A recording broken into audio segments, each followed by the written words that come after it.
إن الحمد لله نحمده ونستعينه ونستغفره ونعوذ بالله من شرور أنفسنا ومن سيئات أعمالنا من يهده الله فلا مضل له ومن يضلل فلا هادي له أشهد أن لا إله إلا الله وحده لا شريك له وأشهد أن محمدا عبده ورسوله اللهم صل على محمد وأزواجه وذريته كما صليت على إبراهيم وعلى آل إبراهيم وبارك على محمد وأزواجه وذريته كما باركت على إبراهيم وعلى آل إبراهيم إنك حميد مجيد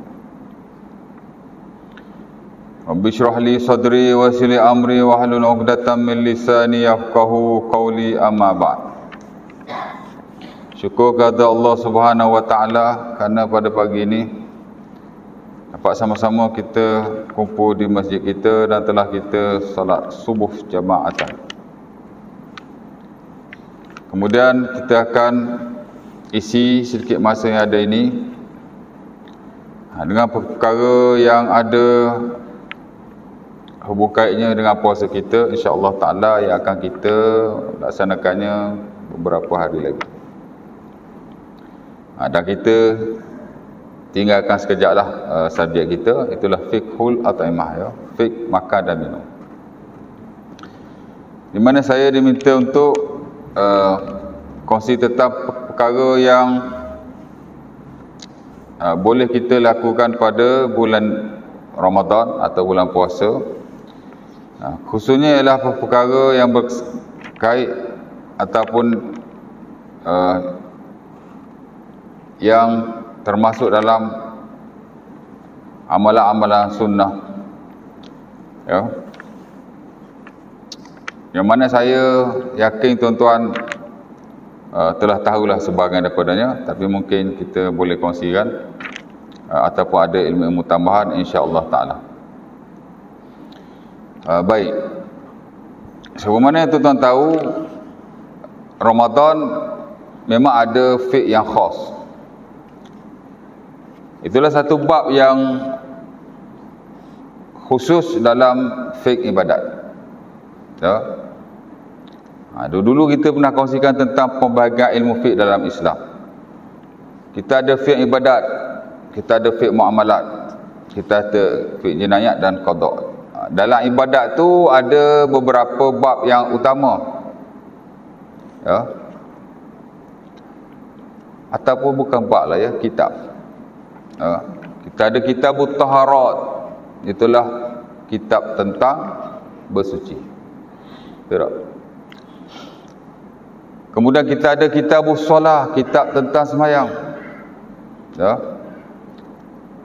Kita ada kitabuz zakah, kitab tentang zakat. Dan kita ada kitabus siam sebelum kitabul hajj. Ya. Kitabus siam ialah kitab puasa, the book of fasting. Kenapa kita tak panggil bab? Kerana kesemua itu adalah ilmu yang besar dan luas. Mungkin kalau kita tengok buku-buku kecil, macam satu buku je, mungkin dalam satu buku tu semayang ada kat situ, taharah ada kat situ, puasa ada kat situ, haji ada kat situ, zakat ada kat situ. Mungkin dipanggil bab kerana sikit saja. Tapi sebenarnya ia bukan hanya bab, tapi kitab. Kitab ni maksud bab yang besar. Dan ibadat memang ada 5 kitab yang besar. Bermula daripada kitab taharah, pergi semayang, pergi puasa atau zakat, pergi puasa dan haji, ada 5 kan. Ya. Jadi di situ ada kitab siam, the book of fasting, mana bab yang besar yang bersabit dengan puasa. Di mana bila bersabit dengan puasa, dia tak lari daripada Ramadan. Itulah puasa yang diwajibkan ke atas kita setiap tahun. Walaupun di sana masih ada puasa-puasa wajib yang lain. Kerana puasa wajib ni bukan Ramadan saja. Tapi dia punya hak paling wajib sekali Ramadan lah. Ya. Ada lagi puasa wajib yang lain. Apa puasa wajib yang lain? Banyak. Puasa nazar, puasa wajib juga. Tahu nazar? Bahkan tak tahu kan. Orang Melayu pun panggil nazar. Orang Arab pun panggil nazar. Bahkan dalam Islam memang ada bab nazar. Bahkan bukan bab, malah ada kitab juga. Kitabul Aiman wan Nuzur. Kitab tentang sumpah dan nazar. Ya. Aku kalau anak aku dapat 10A, aku nak puasalah sebulan. Itu nazar. Ya. Syarat nazar ni tak ada, nazar ni tak ada syarat kita kata aku bernazar. Bila kita niat nak buat satu ibadat, di atas nikmat tertentu, nazar lah tu. Ya. Aku kalau anak aku dapat 10A, aku nak potong lembu lah. Nazar lah tu. Tak. Itu kita panggil nazar mu'allaq. Nazar seperti itu makruh sebenarnya. Ya. Nazar yang sunnah ialah semata-mata nazar. Itu nazar yang sunnah, yang digalakkan dalam syarak. Ya. Bulan depan aku bernazar nak puasa 3 hari. Itu nazar yang sunnah, semata-mata nazar, yang tidak digantungkan dengan apa-apa nikmat yang akan datang daripada Allah. Ya. Kalau kita kata aku dapat begini, aku nak buat ibadah, itu nazar yang makruh. Dia panggil nazar mu'allaq. Ya. Tapi kalau semata-mata nazar, dia tidak makruh. Ya.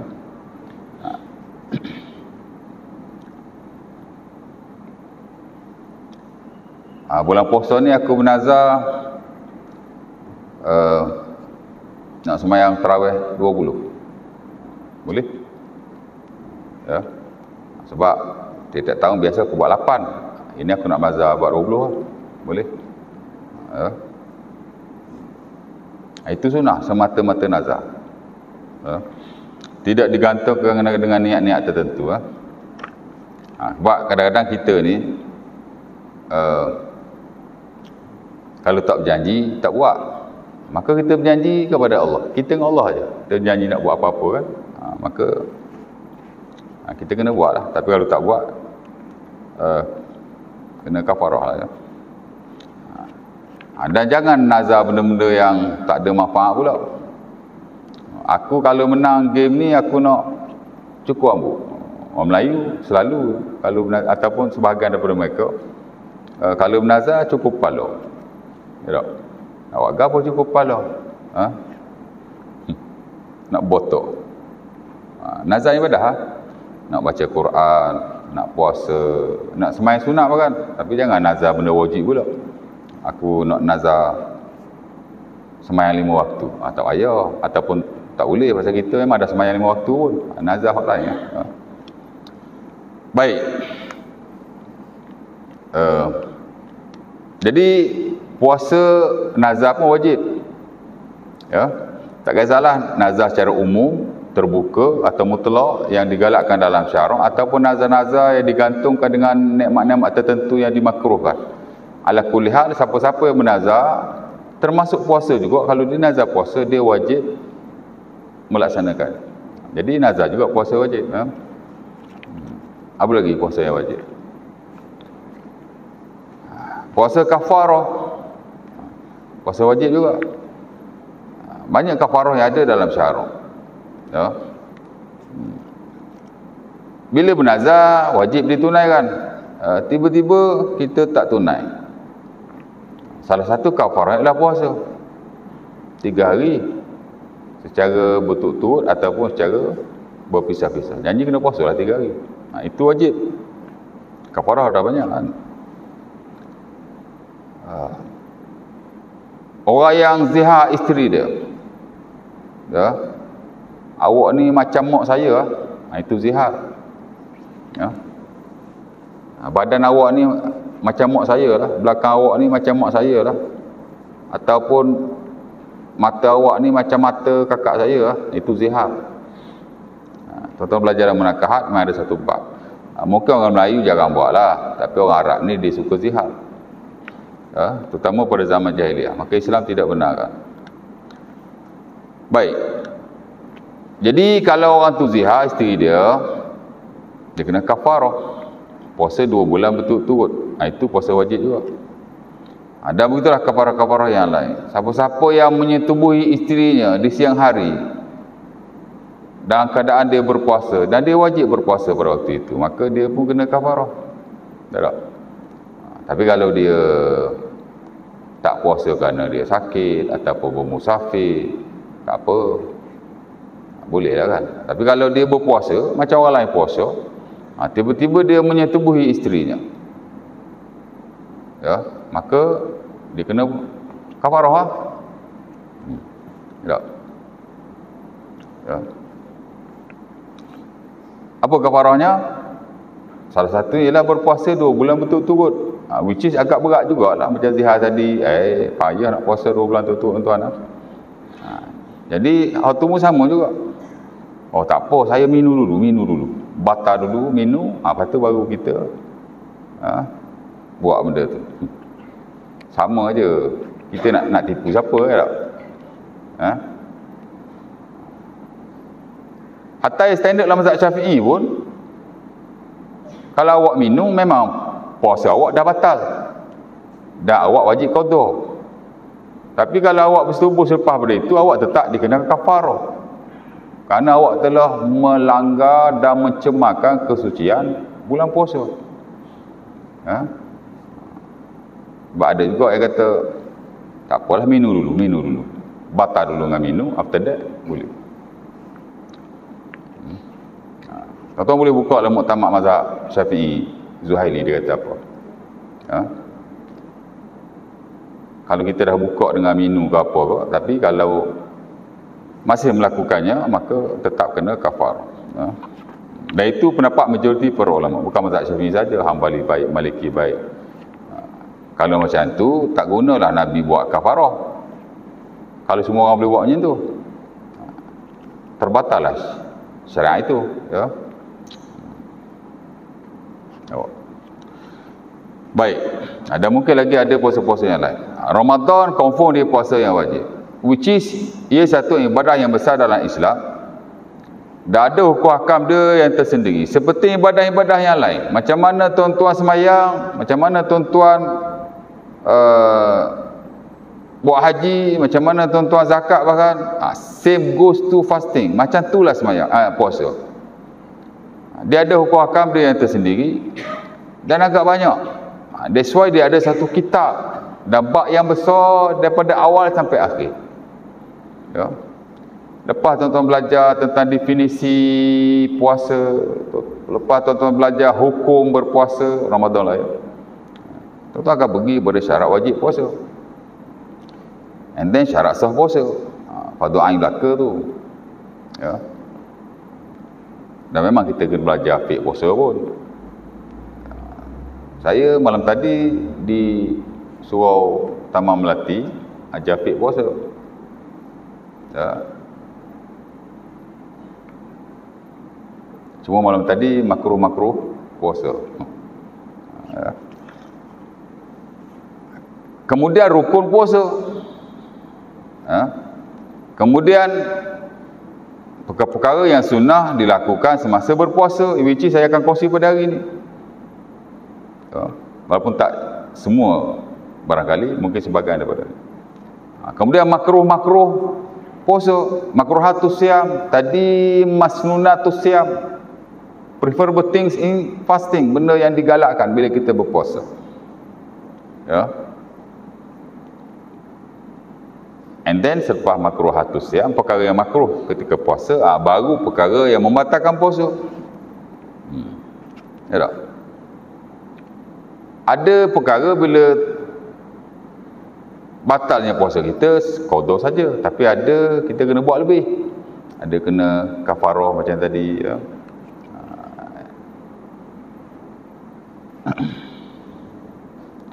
Ada kena fidyah, ya. Kemudian ujung tu biasanya tuan-tuan akan belajar tentang hari-hari yang digalakkan puasa dan hari-hari yang dilarang puasa. Dilarang puasa ini ada yang haram, ada yang makruh. Kemudian masuklah tentang i'tikaf, babul i'tikaf, ya. Baik, itu secara keseluruhan tentang fiqhus siam, the science of fasting. Cuma pada pagi ini saya nak berkongsi tentang sunanus siam. Perkara yang digalakkan kita lakukan khusus ketika kita sedang berpuasa.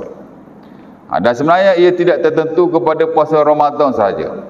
Bila sebut sunat-sunat puasa ni, sunanus siam ataupun masnunatus siam ataupun mustahabbatus siam, apa-apa istilah lah yang tuan-tuan nak guna ataupun yang ulama-ulama gunakan, ia tidak hanya merujuk kepada puasa wajib seperti Ramadan dan selainnya, tapi puasa sunnah juga. Jadi lepas puasa Ramadan ni, ilmu yang tuan-tuan belajar tentang perkara-perkara sunnah ketika berpuasa boleh juga dilakukan selain daripada puasa-puasa yang wajib, termasuk Ramadan. Lepas bulan puasa, tuan-tuan nak puasa 6 Syawal pula, ya tak? Kau tak puasa tak? Puasalah 6 Syawal. Masama Ramadana summa atba'ahu sittam min Syawal kana kasiyamid dahri. Siapa-siapa yang puasa Ramadan kemudian diikuti pula dengan 6 pada bulan Syawal, ia seumpama berpuasa setahun. Besar fadilah tu. Hadis Abi Ayyub Al-Ansari dalam Sahih Muslim, ya. Dia hadis yang sahih. Pasal apa begitu? Sebab sehari tuan-tuan berpuasa, Allah Ta'ala bagi pahala macam 10 hari tuan-tuan berpuasa. Ya. Al-hasanatu bi asyri amsalihah. Dan Sunan Tirmizi Nabi kata satu kebaikan yang kita buat macam 10 kebaikan.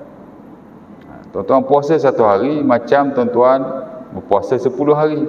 Kalau 30 hari Ramadan kali 10 makna 300. Campur lagi 6 hari pada bulan Syawal jadi 60. 300 campur 60, 360. Kalau puasa Ramadan tu 30 hari lah. Kalau puasa Ramadan 29 hari, mana tahu kan, macam last 2 years. Campur 6 jadi 35. Tak apa, masih dalam konteks setahun.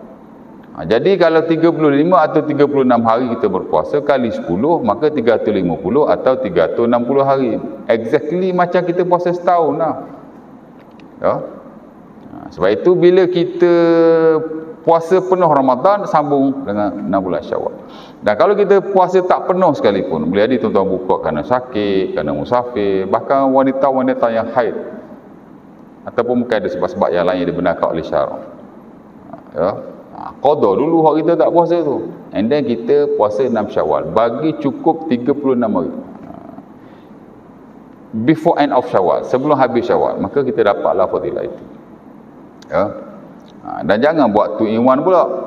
Hak qadha tu dia niat sekali dengan 6 Syawal, so boleh aja. Tapi tuan-tuan tak dapat fadilah seumpama puasa setahun, kerana tak cukup 35 atau 36 hari. Itu saja, ya. Baik.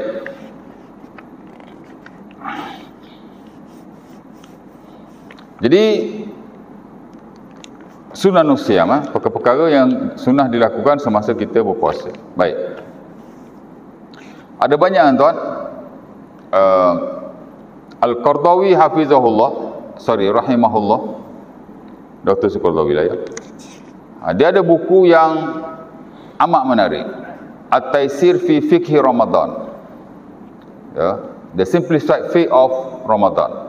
Maksudnya dia bincang tentang puahkan puasa dengan mengambil kira pendapat-pendapat ulama secara keseluruhan, dan dia ambil the best. Ya. Seumpama ulama-ulama yang lain, memang dia ada satu bab perkara-perkara yang disunahkan untuk kita lakukan semasa berpuasa. Ya. Apa dia? Pertama ialah aklatus sahari, makan sahur. Oh, Islam ni kadang-kadang banyak ibadah makan, tuan. Ya, makan lah. Memanglah ada sebagian ibadah tu dia kerohanian, ya. Maya, puasa, haji, ada kehartaan, zakat, ya. Sedekah, wasiat, wakaf, ya. Ada kemasyarakatan, termasuk juga memberi orang makan. Tapi ada juga yang tak ada kena-mena dengan orang lain, kita sendiri, tapi dia bersabit dengan makan. Hak ni lah. Dan bukan hak ni saja, hak lain pun sama juga kan. Tapi hak lain tu banyak kita bagi orang makan lah. Ya. Anak kita kahwin, kita buat walimah, bagi orang makan. Kita melahirkan anak, buat akikah. Ni dekat nak raya haji, buat korban, makan belaka tu. Makan ni pun sebahagian daripada pensyariatan juga. Tapi yang ni kita makan sendiri ya. Dipanggil aklatus sahri, makan sahur. Di mana tuan-tuan, sepakat para ulama, makan sahur adalah sunnah ketika kita berpuasa. Tidak tertentu kepada puasa wajib, puasa sunnah pun sama. Dan tidak ada khilaf dalam isu ini. No khilaf at all. No disagreement. Sepakat para ulama. Ya. Dalam mana-mana mazhab atau aliran bahkan. Ahli sunnah ke? Bukan ahli sunnah ke? Tuan-tuan buka Syiah kan? Saya pun ada baca juga buku-buku Syiah ya. Sebab sebahagian buku Syiah ni pun macam buku ahli sunnah juga tuan-tuan. Kadang-kadang kita baca tak tahu ya buku Syiah rupanya. Kerana Syiah ni pun dia ada ya, mazhab-mazhab dia juga ya. Ada yang dekat dengan ahli sunnah, ada yang jauh dengan ahli sunnah ya. Dari sudut hukum kafir lah ya. Kadang-kadang kita baca buku kan. Tengok kat belakang sekali baru tahu Syiah lah. Ada sebahagian daripada mereka dia kalau buat hukum ni pun dia guna buku ahli sunnah juga. Biasa Zaidiyah lah Zaidiyah tuan-tuan mungkin tak berapa ni, tapi tak tahu lah kot tuan-tuan. Sekarang ni tuan-tuan boleh akses maklumat kat internet je kan. Tengok Zaidiyah ni dia agak dekat dengan ahli sunnah lah ya. Kadang-kadang kita baca buku fiqh dia, kita tak tahu dia Zaidiyah ya. Zaidiyah ni Syiah juga. Baik. Tak ada khilaf tuan. Pasal apa tak ada khilaf? Kerana hadis yang diriwayatkan dalam bab ni amat jelas sekali. Sorry istilahnya. Kalau hadis atau nas tu tak jelas, mungkin berlaku khilaf. Dan memang itu sebab kenapa sebahagian para ulama berselisih dalam banyak hal. Kerana hadis tu tidak jelas. Bila hadis tak jelas kak, mu kata lagu ni, mu kata lagu ni. Hak ni tafsir lagu ni, hak ni tafsir lagu ni. Jadi khilaf lah. Tapi bila hadis tu dah jelas, nak khilaf apa lagi? Hadis soreh panggil. Very clear one. Ya. Dan hadis-hadis dalam bab ni juga adalah hadis yang sahih.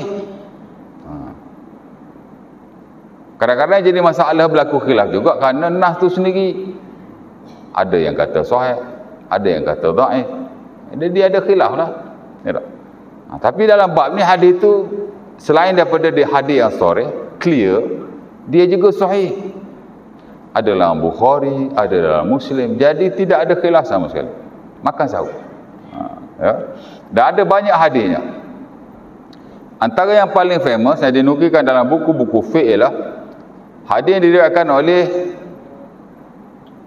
Bukhari dan Muslim daripada Sahal bin Sa'ad As-Sa'idi, di mana kata Rasulullah sallallahu alaihi wasallam, saya ambil hadis Anas dulu. Anas bin Malik radhiyallahu taala anhu, di mana kata baginda, tasahharu fa inna fi suhuri barakah. Ya. Tasahharu kata Nabi. Makan sahurlah kamu. Oh, Nabi suruh kita makan sahur. Ya. Makan pun satu persyariatan. Nabi suruh. Makan sahurlah kamu semua. Fa inna fi suhuri barakah, kerana pada makan sahur itu ada keberkatan, ada barakah. Tak nak barakah? Naklah barakah kan?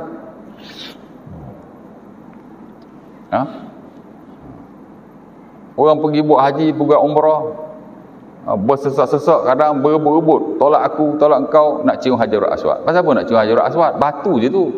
Pasal nak berkat. Betul tak? Padahal tak payah cium pun. Kalau tak boleh cium, angkat tangan je. Dan Nabi pun larang berebut-rebut untuk menciumnya. Nabi kata kalau kamu tak boleh cium, angkat tangan. Itu dalam bab haji tuan-tuan belajar lah kan, atau dalam bab umrah. Pasal apa nak cium batu tu? Kerana berkat. Ya. Batu tu daripada zaman Nabi Ibrahim alaihissalam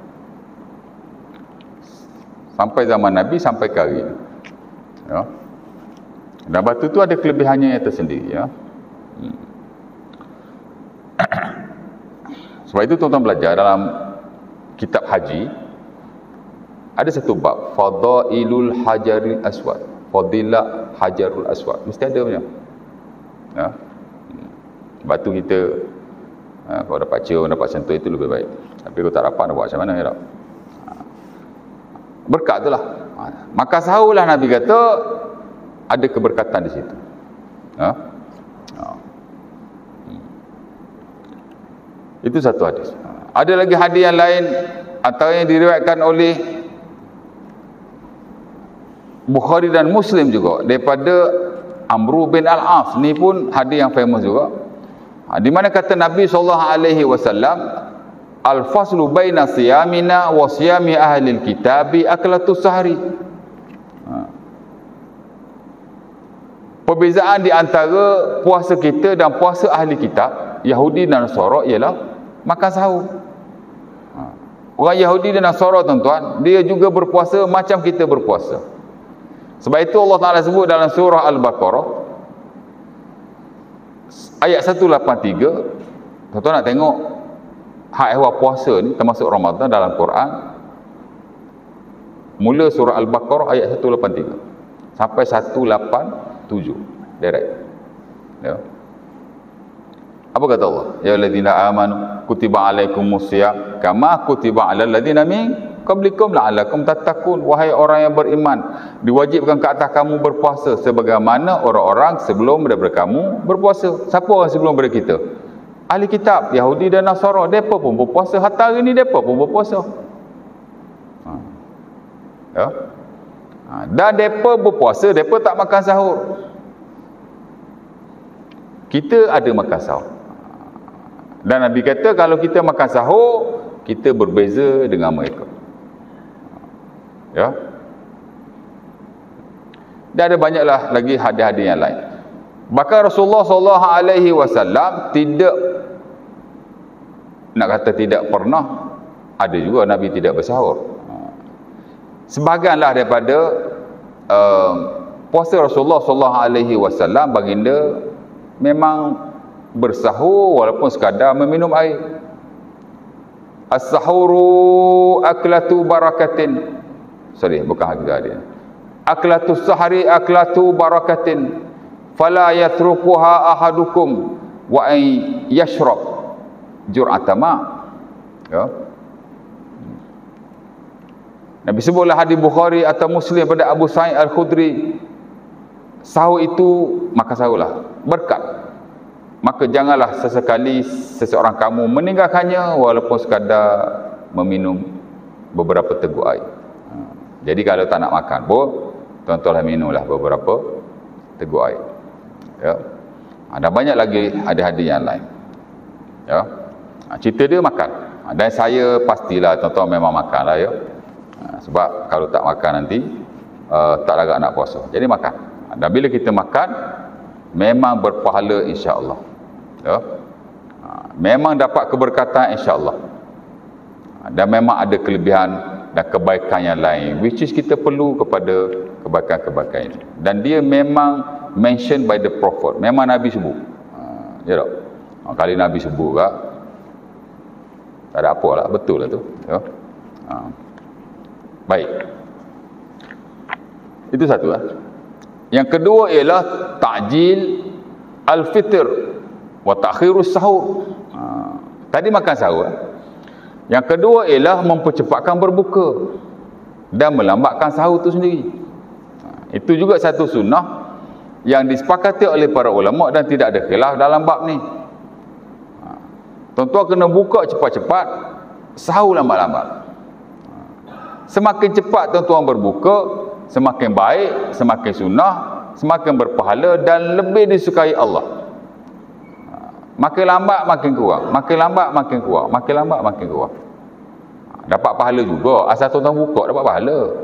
Oh saya ngorek tak buka, ya tak? Malah, ada juga malah nak makan, mana tahu kan. Nak buka pukul 10, boleh pahala? Siapa kata tak boleh pahala? As long as you berbuka saja. Ya. Tapi kuranglah pasal lambat. Buka kena cepat. Sahur pun sama juga. Makin lambat makin berpahala. Makin lambat makin baik. Makin lambat makin sunnah. Ya? Tapi janganlah ajak subuh pula. Sebaik-baiknya paling-paling lewat pun 10 to 15 minutes before subuh. Kerana Rasulullah SAW memang melewat-lewatkan makan sahur. Sehingga bila sahabat lain ditanya, umpama Zaid bin Sabit dalam Sahih Muslim, bukan Muslim, Bukhari tak silap saya, berapakah jarak makan Rasulullah SAW dengan azan subuh? Maka beliau menjawab, qadat khamsina ayat, sekadar baca Quran 50 ayat. 50 ayat ni kalau tuan baca Quran dengan bacaan hadar. Tahu bacaan hadar? Bacaan Quran ni ada 3 sekurang-kurangnya. Ada kata ada 4, tapi tak apalah, nak ambil satu skop, ada 3. Satu bacaan yang very slow, dia panggil tadwir, ya. Bismillahirrahmanirrahim. Ini tak sesuai untuk solat. Kebiasaannya imam-imam lama kita lah, kalau saya kat kampung imam tua, macam tu lah baca dah. Alhamdulillahi Rabbil Alamin. Tidak haram, cuma tak sesuai lah. Bacaan itu untuk diamalkan dalam solat, ya. Itu tadwir, very slow, ya. Satu lagi hadar. Bismillahirrahmanirrahim. Alhamdulillahirabbil alamin. Arrahmanirrahim. Maliki yaumiddin. Iyyaka na'budu wa iyyaka nasta'in. Ihdinas siratal mustaqim. Ini very fast. Ada lagi yang lebih laju pun, tapi itu pun dah kira laju dah tu. Itu bacaan hadar, ya. Sama juga tak sesuai untuk solat. Kalau sembahyang seorang okey, boleh baca. Tadi boleh, ni pun boleh. Tapi kalau berjemaah tidak sesuai, ya. Imam jangan baca macam tu pula walaupun sembahyang tarawih. Ada tempat tu kalau sembahyang tarawih, express betul baca Fatihah, ya tak? Kita sembahyang banyak tempat.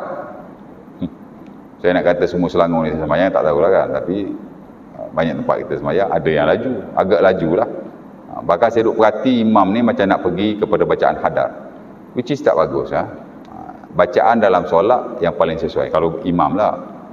Kalau seorang boleh aja, tapi sebaik-baiknya hak ni juga. Dia panggil tadwir. Tadwir ni tak terlalu laju, tak terlalu pelan. Macam imam kita tadi, okeylah. Bismillahirrahmanirrahim. Alhamdulillahirabbil alamin. Arrahmanirrahim. Macam tu. Tak laju, tak pelan. Itu tadwir. Quran bila dibaca tadwir seumpama ini, kalau 50 ayat, 10 to 15 minutes. 10 minit, 11 minit, 12 minit, macam itulah. Jadi kalau subuh pukul 5.16 seperti hari ini, jadi pukul 6.16, pukul 6.05 minit itu stop. Jangan makan. Tapi tidak haram. Sebaik-baiknya ambil masa untuk makan lebih awal sedikit, ya. Tapi kalau tuan-tuan makan awal pun tak apa. Pukul 4 pagi bang. Berapa minit? 34 minit. Kena stop lah. Okey, sikit ke saya ambil, ya. Mana tadi? Bangun pukul 4 pagi. Ya. Masak kurang 4:30 siap. Awal ni, bukan sahur ni. Sahur insya-Allah. Ataupun bangun pukul 2 pagi. Pernah sahur pukul 2 pagi? Boleh. Tapi tak afdal lah. Bila sebut tak afdal, kurang, pahala tu kurang lah. Ataupun pukul 12 tengah malam. Sahur apa ustaz pukul 12 tengah malam? Tak sahur tu.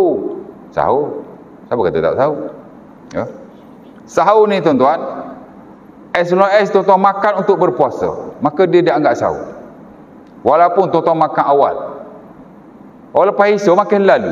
Tapi memang tuan-tuan niat makan ni untuk puasa esok hari. Itu sahur. Ista'inu bi ta'amil lail ala siyamin nahar. Nabi sebutlah hadis Tabrani daripada beberapa orang sahabatnya, kamu kena makan pada malam hari untuk kamu berpuasa pada siang hari. Asal makan saja dia anggap sahur. Walaupun sebenarnya perkataan sahur tu sendiri merujuk pada end of night. Waktu sahur ni bila 1/3 malam yang akhir. Ujung-ujung tu itulah waktu sahur. Tapi makan sahur disebut makan sahur kerana makan pada waktu itu adalah paling afdal. Tapi kalau tuan-tuan makan lebih awal pun dia tetap panggil makan sahur. Cuma tak afdal lah. Sebab makan sahur ni merujuk pada makan untuk berpuasa. As long as tuan-tuan makan kerana puasa untuk esok hari lah, maka dia boleh dianggap sahur. Ya. Lepas isyak lah. Bahkan kalau tuan-tuan makan lepas maghrib pun niat untuk puasa esok hari, mudah-mudahan berpahala.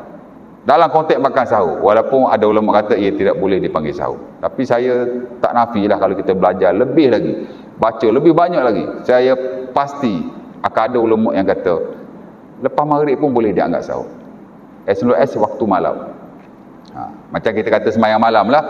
Yang tuan-tuan duk tahu bila semayang malam ni qiyamul lail, bangun pukul 1 pagi, 2 pagi. Ya tak? Sebenarnya ada je ulama kata lepas maghrib pun dah boleh dikira semayang malam, solatul lail. Macam fatwa Jordan. Kita banyak baca fatwa. Benda ni ada ulama teori masing-masing lah. Baik. Jadi kat mana tadi? Lupa lah. Kat mana tadi? Makan sahur kan? Melambatkan sahur ya. Dan ada banyak hadis dalam bab tu. Sahih.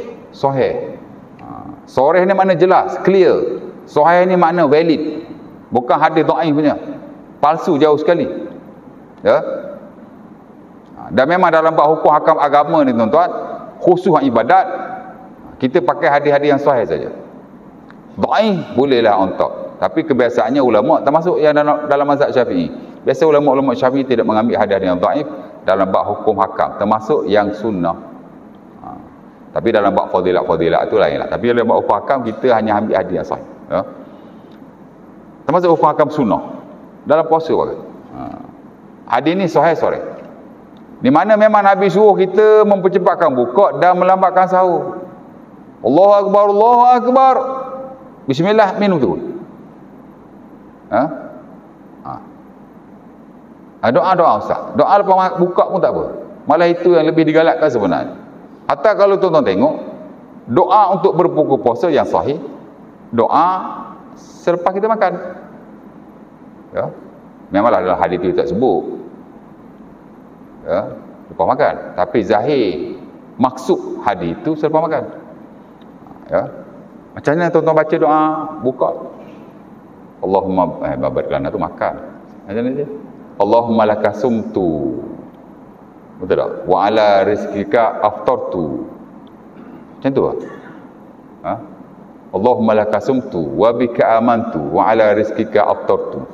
Saya tak tahulah wa bika amantu ada atau tidak, tapi dalam buku-buku zikir ya ada, cuma Allahumma laka sumtu wa bika amantu. Tak salah tuan-tuan baca Allahumma laka sumtu wa bika amantu wa ala rizqika aftartu. Ya. Dalam hadis cuma ada Allahumma laka sumtu wa ala rizqika aftartu.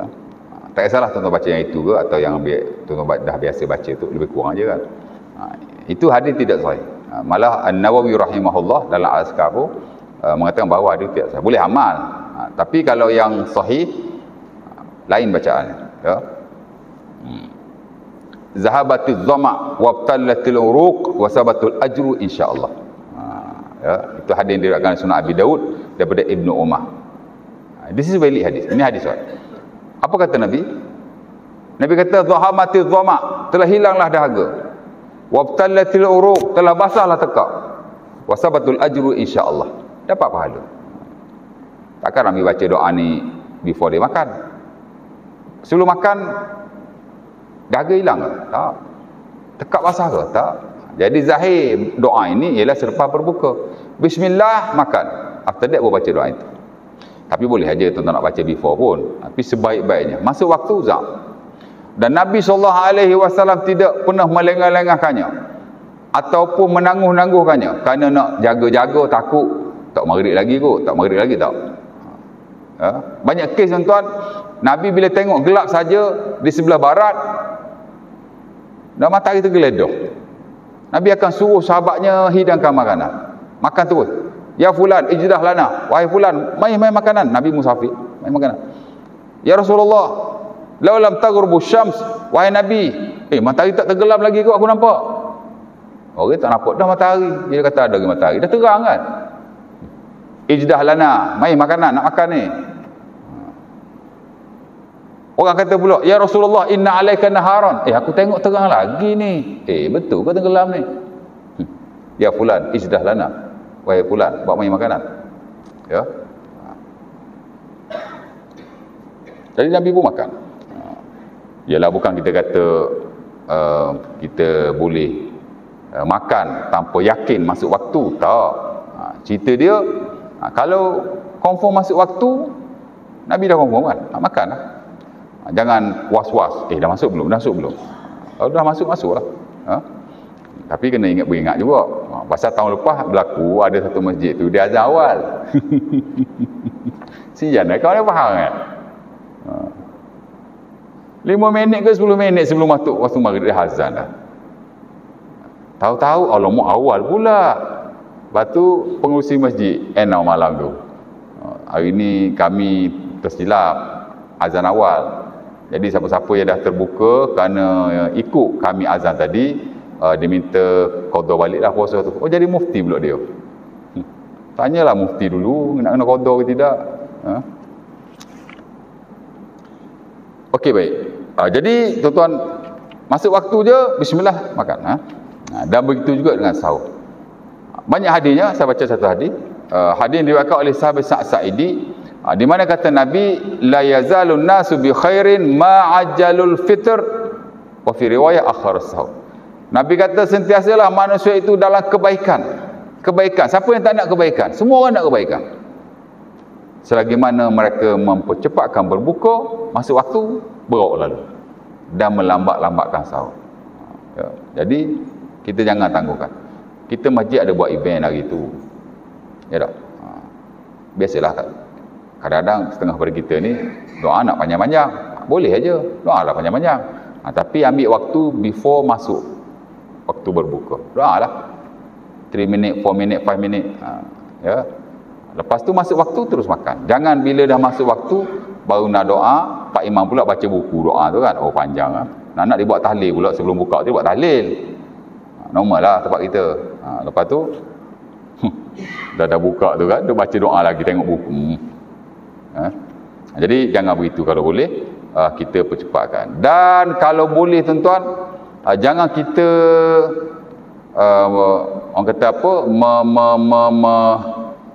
bukan tangguh, tapi kita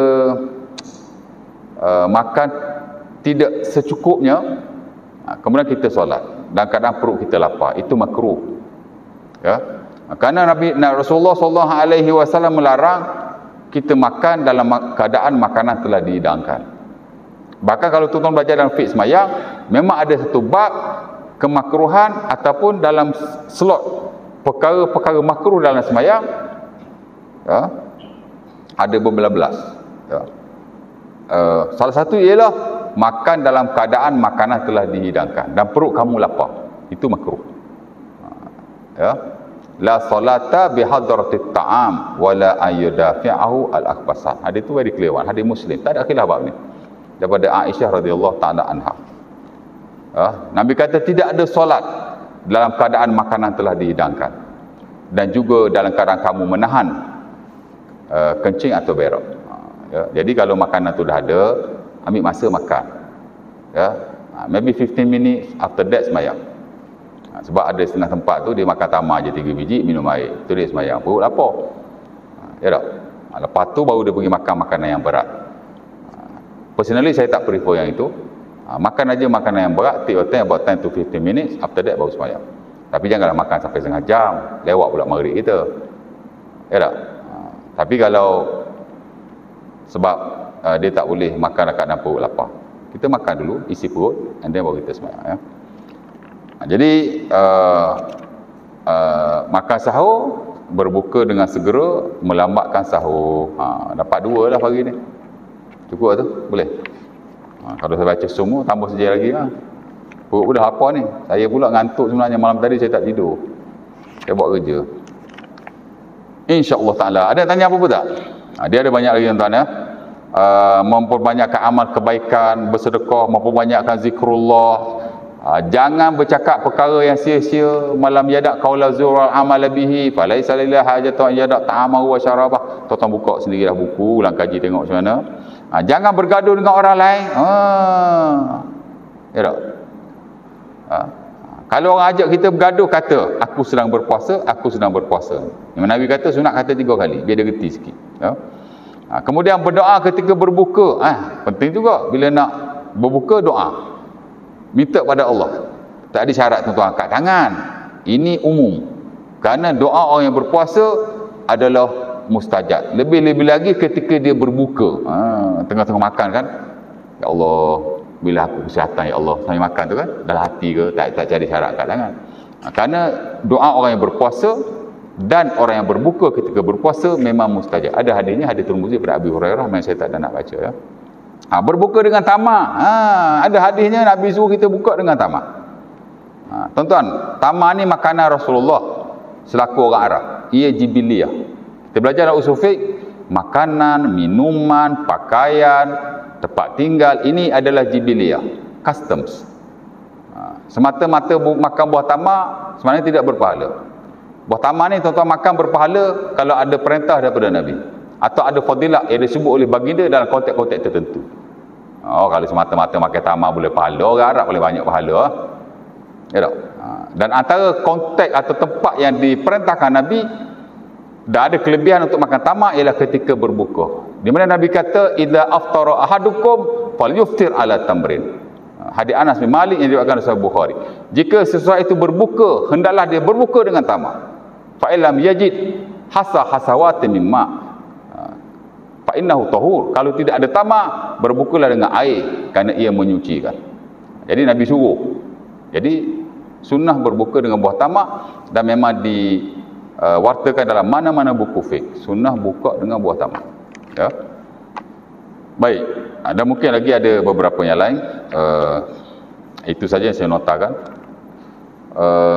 Mungkin ada soalan, ada tanya apa-apa tak? Tak ada. Kalau tak ada, sikit sebanyak perkongsian kita pada pagi ini. Dan jangan lupa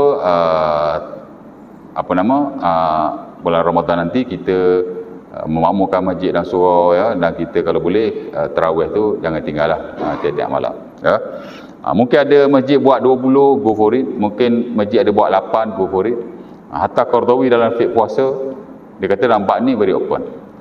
Faman shalla samaniyata raka'atin faqad ihtada bi hadiyatin nabi. Bi hadiyan nabi. Siapa-siapa yang sembahyang 8 rakaat, artinya dia telah ikut sunnah Nabi. Wa man shalla bi 20 raka'atan faqad falahu uswatun ala ahdi Umar. Siapa-siapa yang sembahyang 20 rakaat, campur witir 3 lah, 23 lah kan, maka dia telah mengikuti contoh daripada Umar, which is sahabat Nabi. Wa man shalla 39 rak'atan aw wahidatan wa 40 rak'atan falahu uswatun min ahli Madinah. Siapa-siapa yang sembahyang 39 rakaat ataupun sembahyang 41 rakaat, maka ia adalah amalan orang-orang Madinah selepas zaman Rasulullah sallallahu alaihi wasallam. Tabi'in dia sembahyang 39 kat Madinah ya. Jadi la yunkaru fi hadza, jangan diingkari dalam hal ini. Cuma selangor perintah ulil amri 20 lah ya. Tapi saya tak nafi dah banyak je tempat buat 8, tapi masjid biasa buat 20. Saya ingat sini 20 juga kot. 8, 20. 8. Terpulang lah. Dan ada surau Jumaat yang buat 8, dia buat collection, dia buat kutipan suara kan. Jemaah nak 8. Saya ingat dari sudut hukum fiqh memang tak ada masalah sama sekali. Cuma mungkin dari sudut ulil amri tu macam mana saya tak tahu lah kan. Tapi terpulanglah, mudah-mudahan kita dapat isi masa dengan beribadah kepada Allah ya. Makin banyak kita buat, makin banyak kita dapat. Kita dengan Allah jangan ibadah ni ya. Dan tak ada siapa yang boleh question. Itu saja, kita buat banyak, kita dapat banyak ya. Dan mudah-mudahan itu saja Dan diakhiri pada akhir Ramadan nanti ialah ibadah zakat fitrah. Ya, yang mana saya mungkin tak sentuhlah, tak dan mungkin lain kali lah insya-Allah taala. Sikit sebanyak puasa kita pada pagi ini mudah-mudahan mendapat keberkatan dan rahmat daripada Allah, dan paling penting kita dapat memanfaatkannya, dan kita berjumpa pada masa akan datang dengan izin Allah Subhanahu Wa Taala. Aku qouli hadza wa astaghfirullahalazim li wa lakum. Assalamualaikum warahmatullahi wabarakatuh. Kita tangguhkan majlis kita dengan tasbih kafarah.